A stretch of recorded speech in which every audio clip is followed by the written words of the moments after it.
In today's video, I'm gonna show you how to access location in Mobile Legend game.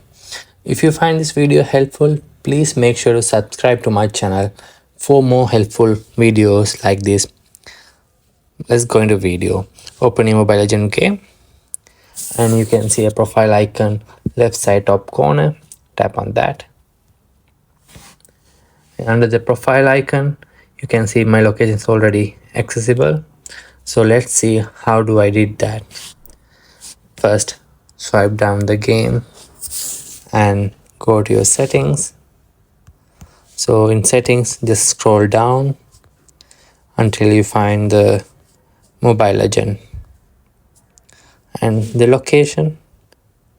You can give one of these options: ask next time or while using this app.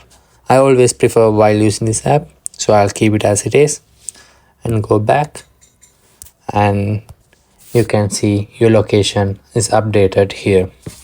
And this is how we update location in Mobile Legend game. And thank you for watching my video. If you find this video helpful, please hit the thumbs up button.